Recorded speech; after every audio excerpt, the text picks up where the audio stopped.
Gentlemen, I always hate to remove one of the 7 to go to 6. I understand I think it's better for you to have 6, but if neither one of you have objections, I'll leave all 7 on.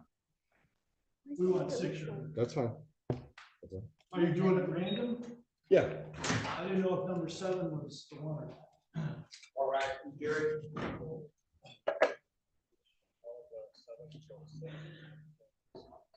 I'm getting a playback of what I just said. Oh, because it's not muted. All right.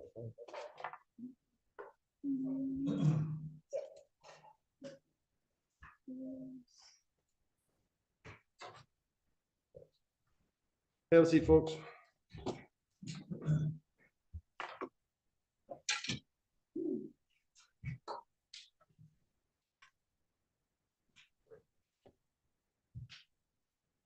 All right. I wasn't even watching the clock. How'd I do on that 10 to 15 minutes? Was it close? Yeah, just say yes, Judge. All right, so we're in final instructions if you're following along. We're in page 1, duties of judge and jury. Your Honor, I'm sorry to interrupt, but yeah, go ahead. A brief moment to have closing arguments. I always do that. Yeah, if you make them short. Go ahead.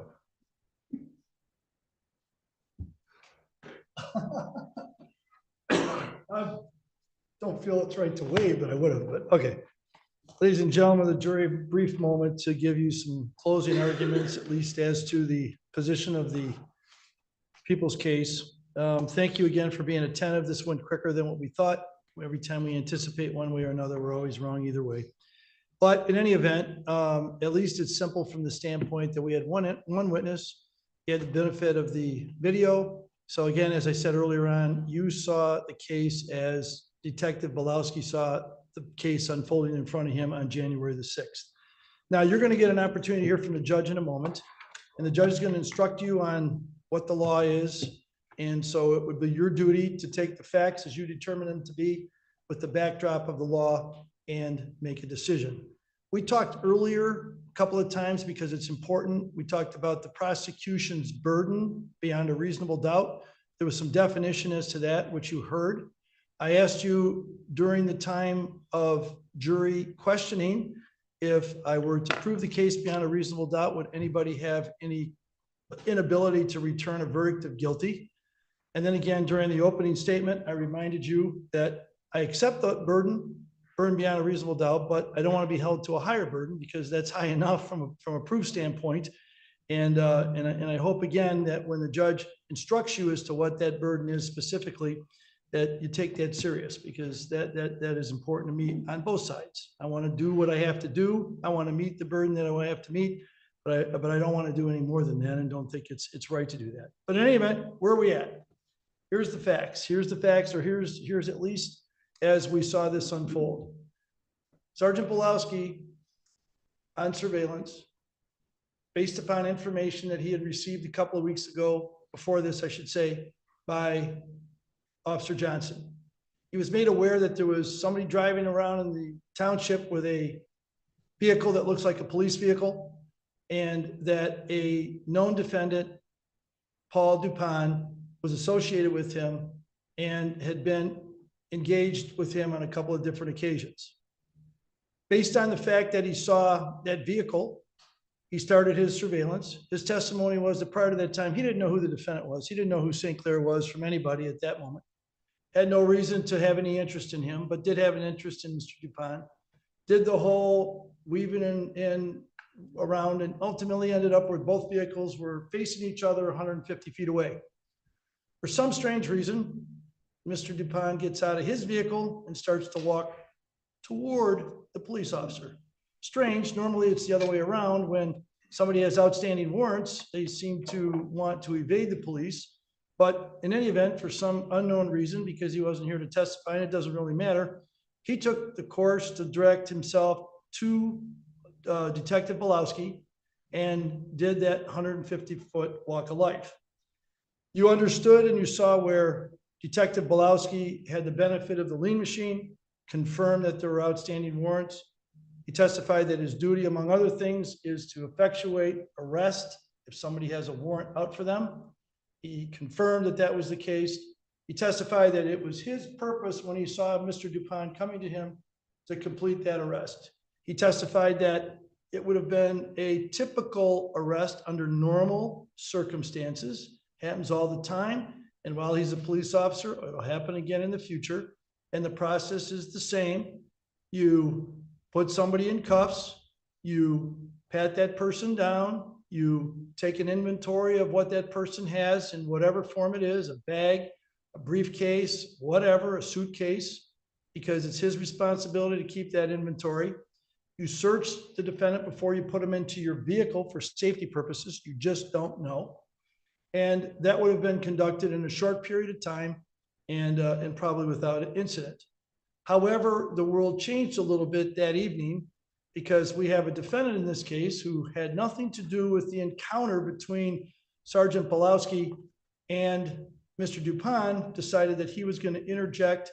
He was going to put himself into this situation by pulling his car up 150 feet and coming into contact with Sergeant Pawlowski. You saw the tape, so I don't have to go over all this.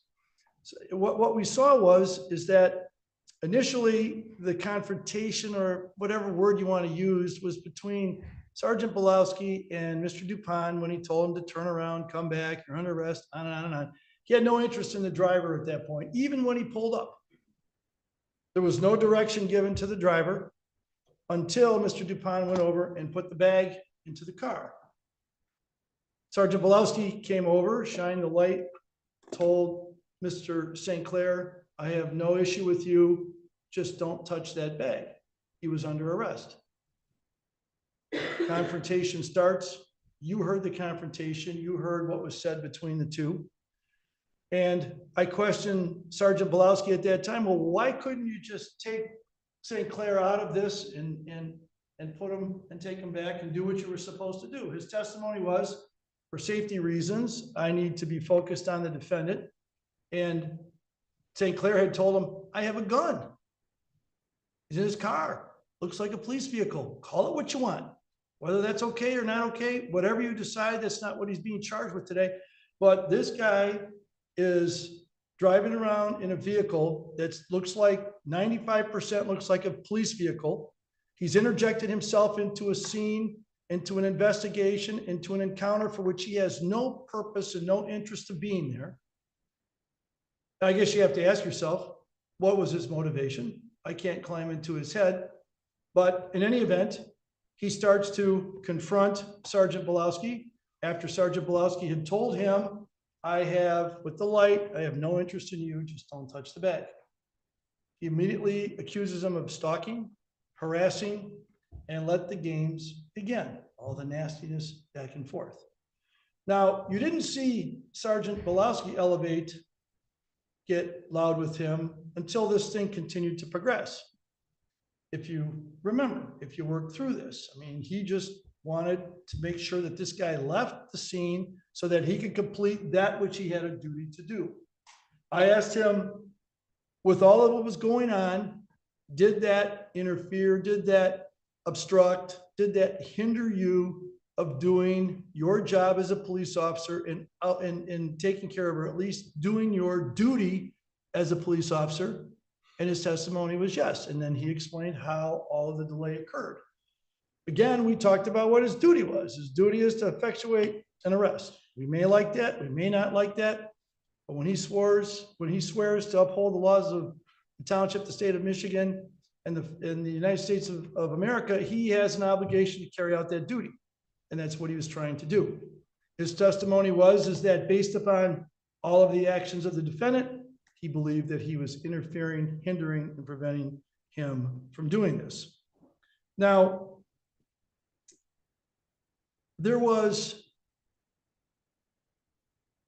some discussion by Mr. Jadala during the opening statement that there were conflicting messages. And the conflicting messages we tried to work through. And if you remember, I had indicated that what we're going to see is we're going to see Sergeant Pawlowski tell the defendant in this case on numerous times, it's actually more than 30, but I said 20 to 30, whatever you want to call it, to leave the scene. go, get out of here. And the purpose for that is he wanted to be able to, again, effectuate the arrest, complete what it is he wanted to do and get the heck out of there. He's got other things to do than to argue on the street. I asked him if there was other directions. He said a few. He said, I remember, don't reach, don't touch for the, put your hands on the steering wheel. Don't make any aggressive moves, basically is what he's telling him. But by and large, all the direction given was the direction just to leave and get out of here.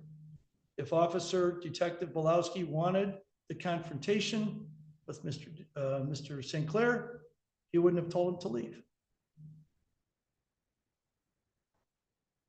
The evidence at that point in time was in the belief and the impressions of Sergeant Belowski. He's the one that's in control of the scene. And what did we see happen? We see another officer arrive, but that took some time, if you remember. Sergeant Belowski was out there for quite lengthy period of time, at least when you're having a confrontation with somebody. Mr. St. Clair had plenty of opportunity to leave the scene. He was told to leave the scene. And then Officer Johnson shows up, pulls in. Sergeant Belowski directs Officer Johnson to move his vehicle. Give him the opportunity to get out of here. That's all that he wanted. When Mr. Belowski was being cross-examined by Mr. Jadala, the issue was raised that there was a conflict to that, if you remember. Well, what was the conflict? Well, you're sending mixed messages. You told them not to touch the bag and not to move, but you had told them not to leave. So if I'm listening to a police officer and I'm told not to touch, told him to leave. If I'm listening to the police officer tell me not to touch the bag, I'm not free to go. That could be his impression. And how can that be if he's also telling me to leave? Well, I didn't have a chance to get back to Mr. Belowski because I'm only entitled to have 2 opportunities during the questioning fired up. But I'm going to play you 1.5 minutes of the initial incident, and what you're going to see is you're going to see Officer Belowski reach in, take the bag, and instantly after he takes the bag, you will hear him for the first time say, "Now leave." Play.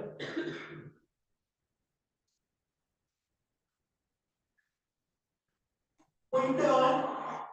Get stuff down, say something. Why am I being searched? Because you're getting searched because you got warrants. Amen. Hey man, I got no problem with you, but don't touch that bag because he was under arrest and me some. I'm not. Put your hands on your bag. Put your hands on your bag. Put your occupation. Your occupation. That's fucking big deal. And fucking stuff. You keep it on. Big palm deal like your friend. So I come up and say hi. You're gonna make me a fucking deal.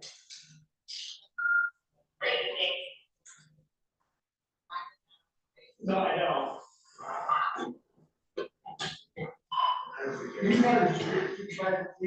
I am the supervisor, sir. You're in a vehicle that looks like mighty like a lot of patrol car. You can't shine that in my face. Actually, I can. Do you have your driver's license on you, sir? I am the supervisor, fool. You got a gun on you? You got a gun on you? Give me your CPR. No, I'll show it to you, but I can't do shit. I'm not right here. Don't reach. Put your hands on the steering wheel. Put your hands on your steering wheel. Do it now. You can call the chief. This is ridiculous. Yeah, I'm not doing that. No, it's not vehicle. He was under arrest. You can leave. You can leave.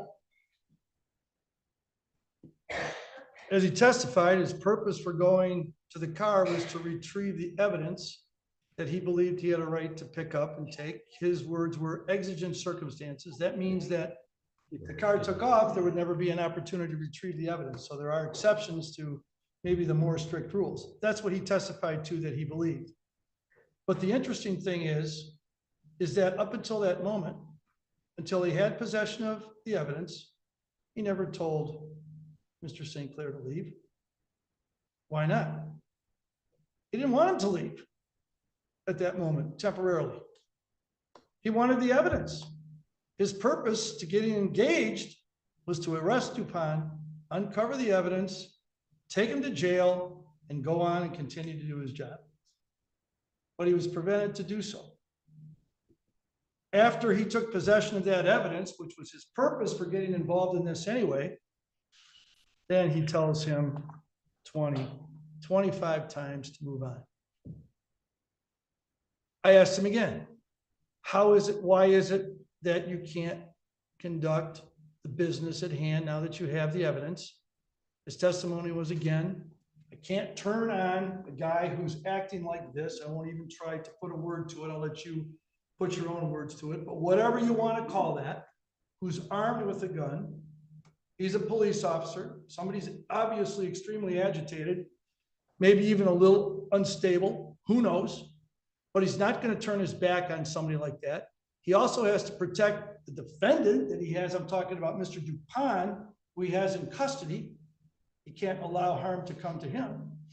He has to remain somewhat close to the vehicle so he can watch what's going inside. And he testified he shined his light, and vast majority of the time was on his hip and trying to keep his eyes on what was happening inside of there. Why was he doing this? He's waiting for backup. Isn't that what we understand happens a lot?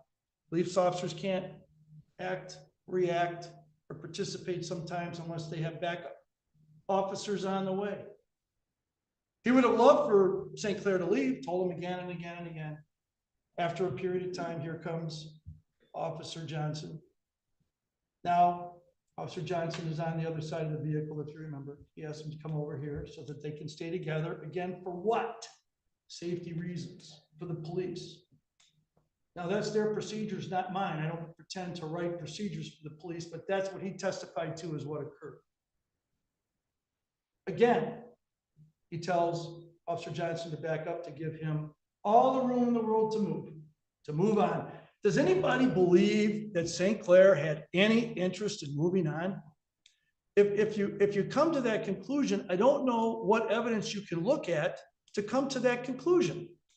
He did everything possible, everything to obstruct, everything to prevent, everything to interfere, everything to hinder possible. Screaming, cussing, threatening, calling him all kinds of things, calling him a stalker, a harasser, throwing the Constitution at him out the window. Is there any action at all, any indication at all that this guy wanted to leave the scene? No way. He wanted the moment. He wanted to engage. He wanted to bait. He wanted to entice. He found an opportunity to take this to a higher level.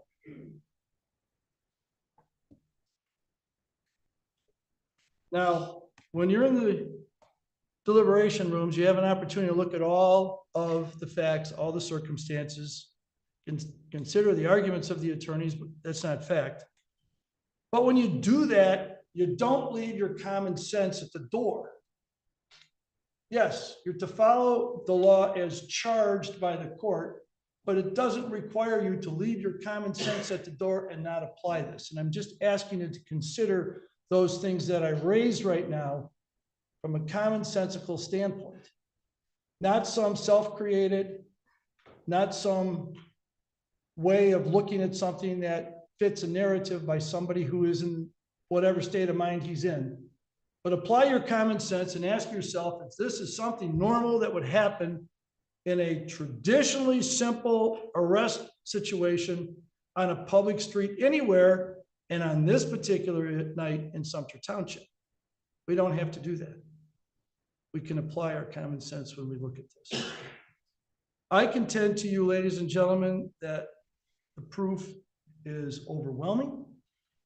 If this is not interfering with the police officer when he's engaged in carrying out the duties that he agreed to undertake and uphold, I don't know what is. I don't know what else has to happen. But I do know that we ask a lot of our police officers. I do know that we have sometimes that officers are not acting in ways that we would necessarily think they should, but by and large, these are good men and women that put on the uniform and go out and protect us. And we ask much of them, and we ask very little sometimes of us. And what we do ask for is the protection of officer safety, the opportunity to do their job, and maybe just a little respect once in a while. Maybe just an understanding that they're doing something that maybe the rest of us are not willing to do. I contend that I've proven my case beyond a reasonable doubt, and when you deliberate, I ask you to return a verdict of guilty. Thank you. Mr. Giselle. Once again, thank you guys for all your patience. Thank you guys for your attention during this trial. Prosecutor wants you to believe that the officer's duty was interfered with. You've seen the video. You've seen the officer had the opportunity, without Mr. Sinclair interfering, of speaking to Paul. You saw him handcuff him. You saw the officer use Paul as a shield to get closer to my client's car. You saw the officer be able to reach in the vehicle and grab the evidence in order to charge Paul. Rather than him being an interference, my client's the reason why they were able to charge him. He just showed you real fast this little snippet that they played for you for his closing argument. And you heard in rapid command the officer give 4 different commands. Give me your license. Is that a gun? Do you have a gun? Don't reach. Put your hands on the steering wheel. You can leave. Boom, boom, boom, boom. My client says, I want to call the supervisor. Not only do I feel that you harassed me and you followed me, you just reached in my vehicle without my consent.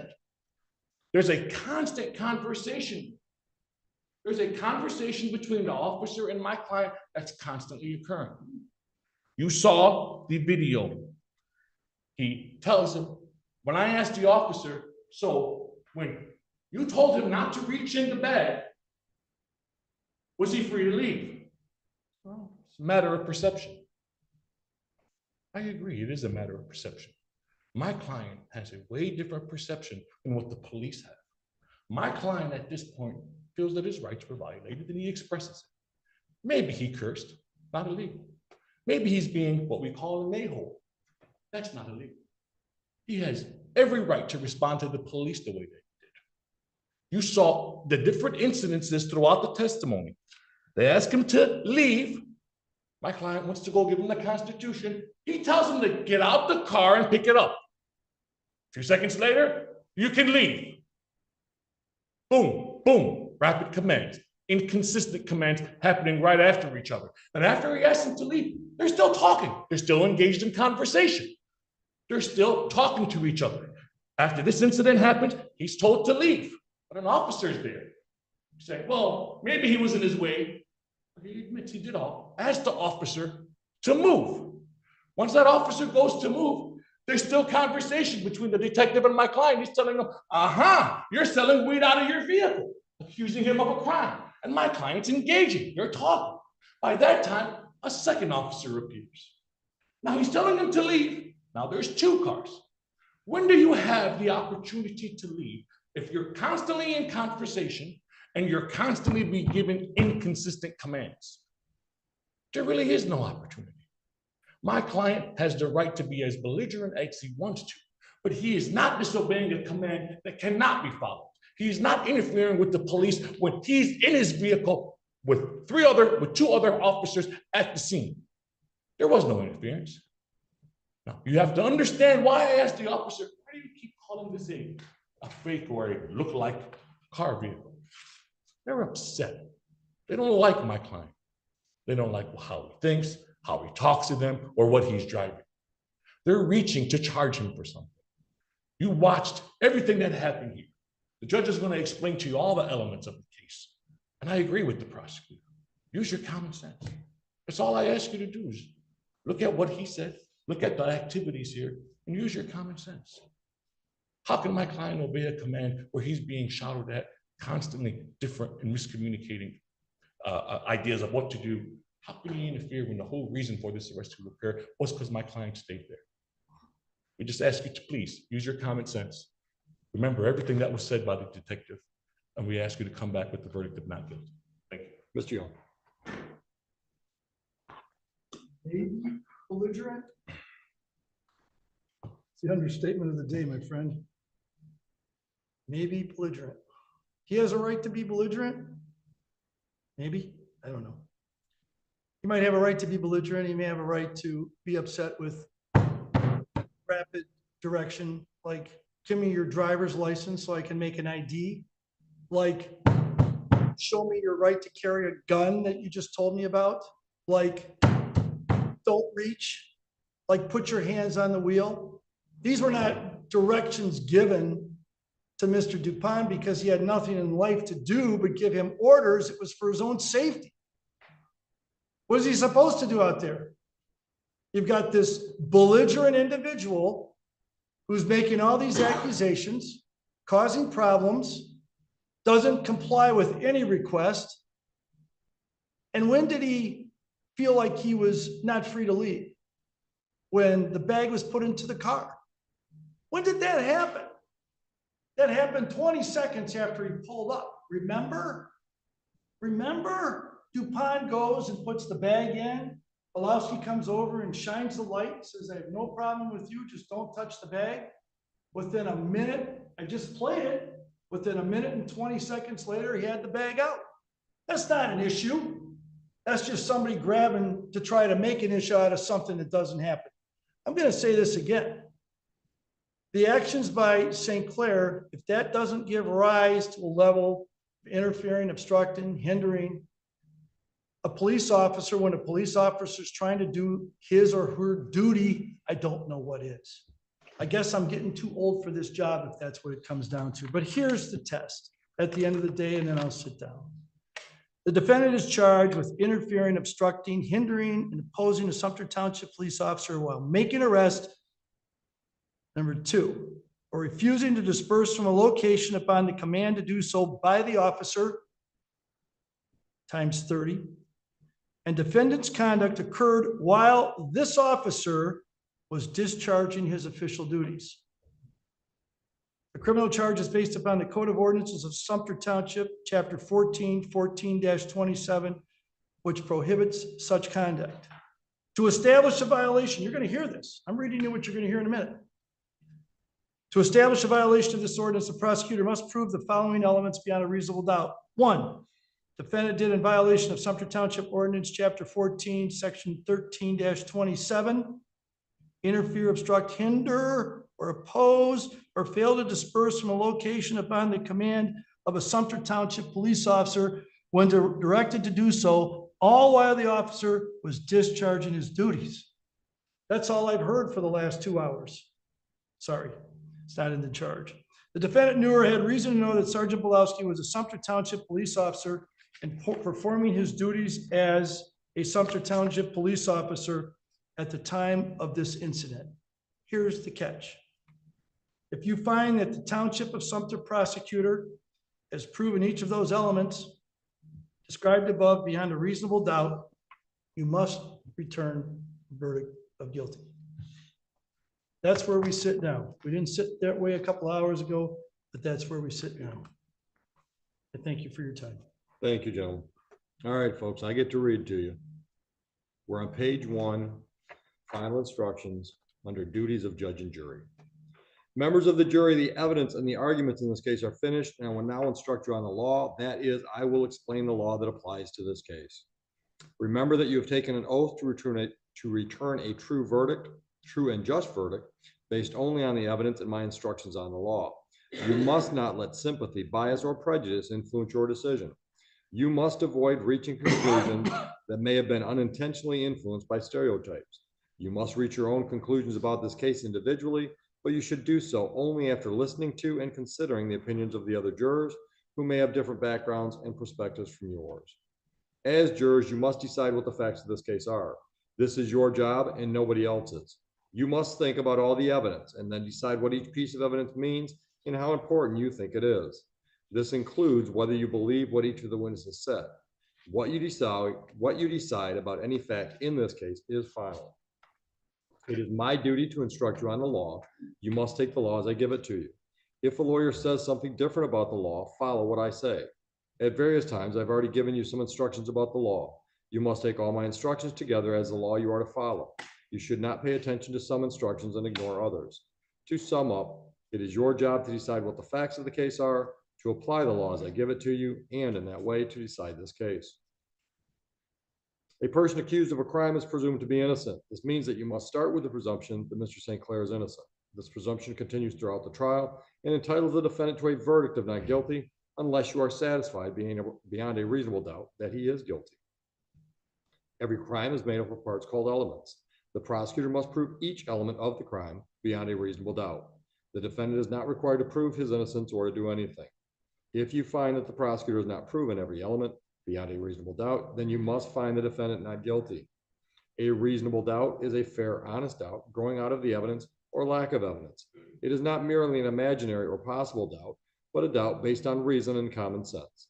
A reasonable doubt is just that, a doubt that is reasonable after a careful and considered examination of the facts and circumstances of this case. When you discuss the case and decide on your verdict, you may only consider the evidence that has been properly admitted in this case. Therefore, it is important for you to understand what is evidence and what is not evidence. Evidence includes only the sworn testimony of witnesses, the exhibits admitted into evidence, and anything else I told you to consider as evidence. Many things are not evidence, and you must be careful not to consider them as such. I will now describe some of the things that are not evidence. The fact that Mr. St. Clair is charged with a crime and is on trial is not evidence.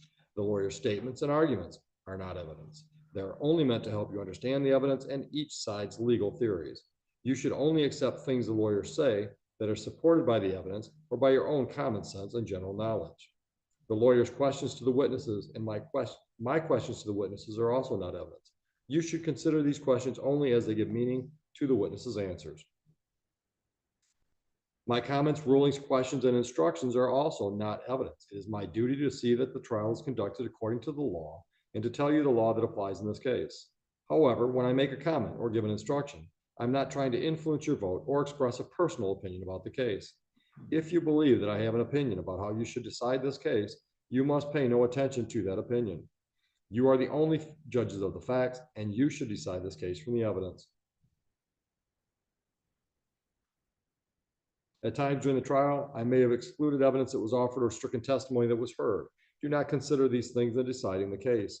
Make your decision only on the evidence that I let in and nothing else. You should use your own common sense and general knowledge in weighing and judging evidence, but you should not use any personal knowledge you may have about a place, person, or event. To repeat once more, you must decide this case based only on the evidence admitted during this trial. I'm on page 3 now, folks, witness credibility. As I said before, it is your job to decide what the facts of this case are. You must decide which witnesses you believe and how important you think their testimony is. You do not have to accept or reject everything a witness said. You are free to believe all, none, or part of any person's testimony. In deciding which testimony you believe, you should rely on your own common sense and everyday experience. However, in deciding whether you believe a witness's testimony, you must set aside any bias or prejudice you may have and not be influenced by a witness's disability, gender, gender identity, race, religion, ethnicity, sexual orientation, age, national origin, or socioeconomic status. Again, take the time you need to test what might be automatic or instinctive judgments and to reflect carefully about the evidence. There is no fixed set of rules for judging whether you believe a witness, but it may help you to think about these questions. Was the witness able to see or hear clearly? How long was the witness watching or listening? Was anything else going on that might have distracted the witness? Did the witness seem to have a good memory? How did the witness look and act while testifying? Did the witness seem to be making an honest effort to tell the truth, or did the witness seem to evade the questions or argue with the lawyers? Does the witness's age and maturity affect how you judge his or her testimony? Does the witness have any bias, prejudice, or personal interest in how this case is decided? Have there been any promises, threats, suggestions, or other influences that affected how the witness testified? In general, does the witness have any special reason to tell the truth or any special reason to lie? All in all, how reasonable does a witness's testimony seem when you think about all the other evidence in the case? Sometimes the testimony of different witnesses will not agree, and you must decide which testimony you accept. You should think about whether the disagreement involves something important or not, and whether you think someone is lying or is simply mistaken. People see and hear things differently, and witnesses may testify honestly, but simply be wrong about what they thought they saw or remembered. It is also a good idea to think about which testimony agrees best with the other evidence in the case. However, you may conclude that a witness deliberately lied about something that is important to how you decide the case. If so, you may choose not to accept anything that witness said. On the other hand, if you think a witness lied about some things but told the truth about others, you may simply accept the part you think is true and ignore the rest. On page 4 now. The defendant is charged with interfering, obstructing, hindering, or opposing a Sumter Township police officer while making an arrest, either directly or indirectly. Or 2, refusing to disperse from a location upon the command to do so by the officer. And 3, defendant's conduct occurred while the officer was discharging his official duties. This criminal charge is based upon the Code of Ordinances of Sumter Township, Chapter 14, Section 14-27, which prohibits such conduct. To establish a violation of this ordinance, the prosecutor must prove the following elements beyond a reasonable doubt. 1, defendant did, in violation of Sumter Township Ordinance Chapter 14, Section 13-27, interfere, obstruct, hinder, oppose, or fail to disperse from the location upon the command of a Sumter police officer when directed to do so, all while the officer was discharging his duties. Number 2, that the defendant knew or had reason to know that Sergeant Beluski was a Sumter Township police officer in performing his duties as a Sumter Township police officer at the time of the incident. If you find that the Township of Sumter prosecutor has proved each of the elements described above beyond a reasonable doubt, you must return a verdict of guilty. The prosecutor must also prove beyond a reasonable doubt that the crime occurred on or about January 6, 2023, within Sumter Township, Wayne County. When you go to the jury room, you will be provided with a written copy of the final jury instructions. You should first choose a foreperson. The foreperson should see to it that your discussions are carried on in a businesslike way and that everyone has a fair chance to be heard. During your deliberations, please turn off your cell phones or other communication equipment until we recess. A verdict in a criminal case must be unanimous. In order to return a verdict, it is necessary that each of you agree on that verdict. In the jury room, you will discuss the case among yourselves, but ultimately, each of you will have to make up your own mind. Any verdict must represent the individual considered judgment of each juror. It is your duty as jurors to talk to each other and make every reasonable effort to reach agreement. Express your opinions and the reasons for them, but keep an open mind as you listen to your fellow jurors. Rethink your opinions and do not hesitate to change your mind if you decide you were wrong. Try your best to work out your differences. However, although you should try to reach agreement, none of you should give up your honest opinion about the case just because other jurors disagree with you or just for the sake of reaching a verdict. In the end, your vote must be your own, and you must vote honestly and in good conscience. Possible penalties should not influence your decision. It is the duty of the judge to fix the penalty within the limits provided by law. If you want to communicate with me while you're in the jury room, please have your foreperson write a note and give it to the court officer. It is not proper for you to talk directly with the judge, the lawyers, or other people involved in the case. As you discuss this case, you must not let anyone, even me, know how your voting stands. Therefore, until you return with a unanimous verdict, do not reveal this to anyone outside the jury room. When you go to the jury room to deliberate, you may take your notes and full instructions. If you want to look at any or all of the reference documents or exhibits that have been admitted, just ask for them. When you go to the jury room, you will be given an electronic copy of the instructions. That's your tablet. You have just heard. As you discuss the case, you should think about all my instructions together as the law you are to follow. We have prepared a jury verdict form that will go in the deliberations room with you. I'm going to the section labeled Evidence Instructions. The prosecutor has introduced evidence. No, that's not it. Mine didn't get updated. With the deletions from that section? Yeah. So gentlemen, I don't think there's a need to read evidence, defendant statement as evidence, because I don't think we had defendant statement. Right. Or inconsistent statements used to impeach. Right. I think that leaves us with motive. Agreed? Right. Yes, Judge. Right.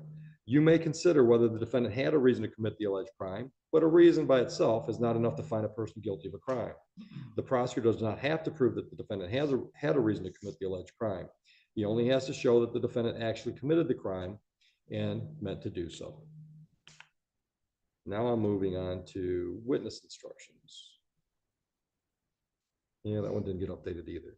So fellas, under that section. Yeah. It's all right. On that section, gentlemen, weighing conflicting evidence, number of witnesses, unnecessary.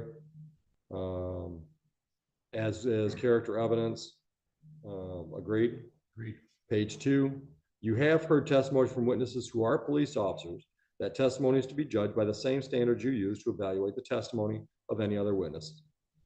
Mr. Young, are you satisfied with the instructions as given? I am, Your Honor. One matter I'd like to approach the bench on when you get a moment. Sure. Satisfied with the instructions as written? I am, Judge. Come on up.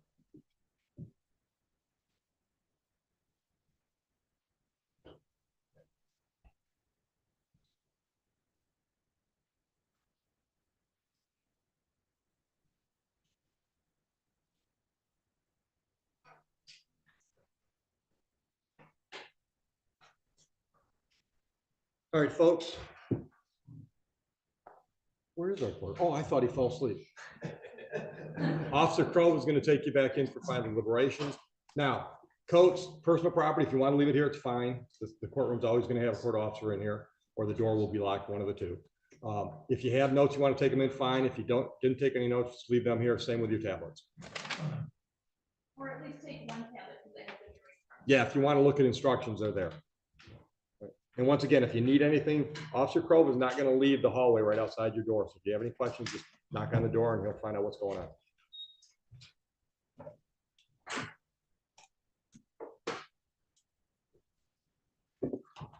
All right, people, we are in recess. Thank you, Judge.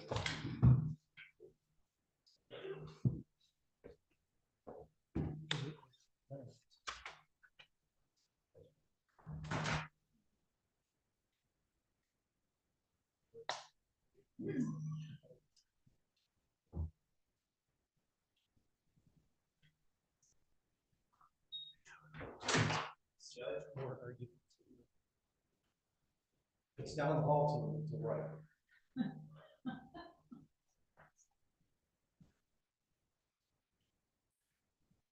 Good catch, though, Joe. Oh, yeah. He's a little sensitive about the juror. Are we being recorded? Yeah, yeah. We're going on the worldwide web. Yeah, I mean, I mean, I'm sitting here talking. yeah, the whole world heard you. I tried to do that. Yeah, there is a mute